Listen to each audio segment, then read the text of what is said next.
Olá, meus queridos. Eu trouxe para vocês 5 questões, meus queridos, com relação à matéria que nós estudamos, para que você veja exatamente como é que isso tem sido cobrado nas provas, ok? Então, veja, a nossa primeira questão é do CESP de 2018. Então, olha lá. Mário, ao envolver-se em uma briga, lesionou Júlio. Nessa situação hipotética, Mário responderá por lesão corporal de natureza grave. Lembrando, lesão corporal de natureza grave está no artigo 129, parágrafo 1º do Código Penal. Então, olha lá. Letra A. Provocado em Júlio, debilidade permanente de função, como, por exemplo, a redução da capacidade mastigatória pela perda dentária. Então, veja, nós estudamos que no parágrafo 1º, justamente, uma das lesões corporais de natureza grave é a debilidade permanente de membro, sentido ou função. No nosso caso, a debilidade correspondeu na redução da função mastigatória. Portanto, justamente aqui é a alternativa correta, ok? Vamos ver por que é que não são as demais alternativas. Letra B. O ofendido a integridade corporal de Júlio, causando-lhe diversas escoriações no corpo. Bom, escoriação é lesão corporal simples, ou também chamada lesão corporal de natureza leve, prevista no artigo 129, caput do Código Penal. Ok? Depois, gente, portanto, aqui, a alternativa correta, a de amor. Depois, letra C. Causando a morte de Júlio, ainda que em circunstâncias que evidenciem que Mário não queria matá-lo. Não, aí nós temos, no caso, um crime de lesão corporal seguida de morte, que é o artigo 129, parágrafo 3º do Código Penal, ok? Depois, letra D, causando a morte de Júlio em circunstâncias que evidenciem que Mário assumiu o risco de produzir o resultado. Ora, assumiu o risco significa dolo eventual. Se é dolo eventual, portanto, nesse caso, cabível a modalidade de homicídio e não lesão corporal. Então, também a alternativa D, ela está incorreta. Depois, E, provocado a incapacitação de Júlio para ocupações habituais, como, por exemplo, o trabalho e o estudo por 15 dias. Aqui nós trabalhamos com lapso de 30 dias, no parágrafo 1º do artigo 129. Portanto, a nossa alternativa correta aqui é a letra A. Veja, pessoal, simplesmente a memorização do artigo pura e simples, tá? Depois, na sequência, questão 2. Prova, escrivão de polícia, 2017.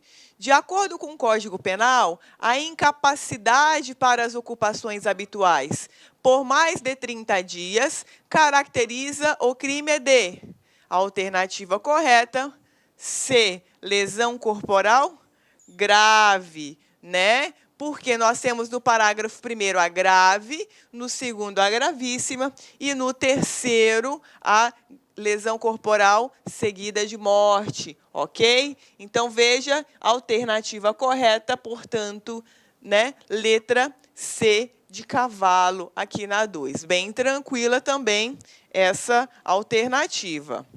Depois, gente, questão 3. Policial militar, em patrulhamento de rotina, se depara com um perigoso assaltante. Seu desafeto, que já havia cumprido pena por diversos roubos. E, imediatamente, o policial dá voz de prisão ao indivíduo que, incontinente, inicia uma fuga. Nesse instante, o miliciano descarrega sua arma. Então, veja, descarrega a sua arma, efetuando disparos em direção do fugitivo, que é atingido pelas costas. 2 dias depois disso, o perigoso assaltante entra em óbito em razão da lesão sofrida. Então, veja lá, a conduta do policial caracteriza. Então, vamos lá, ver por qual crime ele responde. Primeira, ação em estrito cumprimento do dever legal. Não, na verdade, a ação em estrito cumprimento do dever legal foi no momento em que ele deu voz de prisão. Agora, o disparo, né, pelas costas não é estrito cumprimento do dever legal. Então, não é a alternativa A. B, lesão corporal seguida de morte. Veja, no enunciado, descarregou sua arma.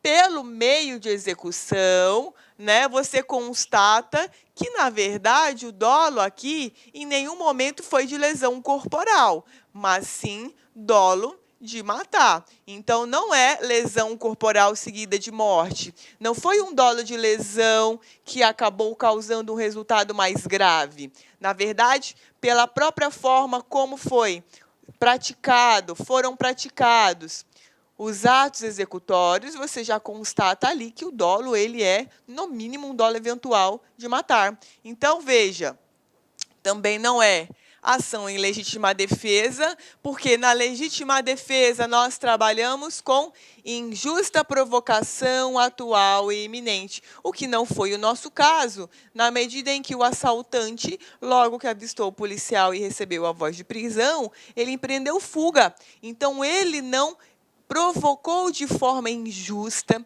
o policial para que ele pudesse efetuar esse revide através dos disparos, ok? Portanto, aqui, a alternativa correta, letra E, homicídio qualificado, inclusive, pelo recurso que dificultou ou impossibilitou a defesa da vítima, visto que foi nas costas, tá? Então, questão 3, gabarito, letra E, ok?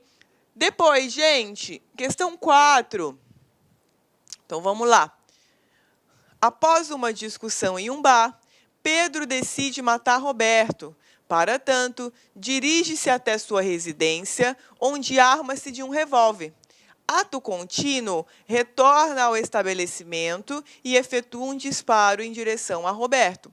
Contudo, erra o alvo, ou seja, erro na execução, atingindo Antônio, balconista que ali trabalhava, ferindo-o levemente no ombro. Diante do caso hipotético, Pedro praticou, em tese, os crimes de. Então, a questão aqui ela exigia do candidato que ele soubesse do erro na execução, mas especificamente erro sobre a pessoa. E só para a gente se recordar sobre as disposições do Código Penal com relação ao erro sobre a pessoa, veja, nesse caso, serão sempre consideradas as condições da vítima pretendida. Então, hipoteticamente, nós vamos entender que a pessoa atingida, de fato, foi Roberto, a vítima inicialmente pretendida, ok? Então, por uma ficção jurídica, você vai considerar as características pessoais do alvo pretendido, ok? E aí, veja, efetuou um disparo em direção a Roberto, errou e acertou o balconista, que sofreu uma lesão no ombro. Ok? Então, hipoteticamente, por uma ficção jurídica, no erro sobre a pessoa, nós vamos supor que foi Roberto quem foi atingido levemente no ombro. Veja, levemente para induzir você, candidato, ao crime de lesão corporal, leve, grave, gravíssima. Então, veja, nesse caso, a questão ela quer saber qual o crime foi praticado ou quais crimes foram praticados. Então, vamos lá. Letra A, lesão corporal leve. Não, não é uma lesão corporal leve. Por quê? Porque se nós considerarmos as condições pessoais da vítima pretendida, que é Roberto, ou seja, se Roberto houvesse sido atingido no braço, nós teríamos o que, portanto? Ora, homicídio na forma tentada. Portanto, não seria lesão corporal leve, muito menos culposa. E veja, não tem como, dentro de um mesmo contexto, uma mesma narrativa, você ter a incidência de 2 crimes, né? Bis in idem. Portanto, aqui, automaticamente, esse E já excluiria a questão. Portanto, sobraria o quê? Homicídio na forma tentada. Então, esse é o gabarito da questão 4, ok? Olá, meus amigos, minhas amigas, sou o professor Luiz Antônio de Carvalho e com muito prazer, muita satisfação, estou aqui para fazer um convite muito especial para você que está se preparando, que está estudando para o concurso da Polícia Militar do Estado de Minas Gerais 2018, claro, para o cargo de soldado combatente. Nós aqui da Lá Concursos, nós preparamos um curso super atualizado, super competitivo, ponto a ponto do edital, por apenas 10 parcelas de R$ 35. É isso mesmo, 10 parcelas de R$ 35 você vai ter esse super curso aqui na Lá Concurso. Esse vídeo que você assistiu é apenas um trecho, um pedacinho da aula, né, uma das aulas que nós temos para a galera. É uma aula demonstrativa para você conhecer a qualidade e a potência que são os nossos professores. Bacana, pessoal? Então espero vocês aqui na Lá Concursos. Um forte abraço, fique com Deus. Tchau, tchau. Clique lá.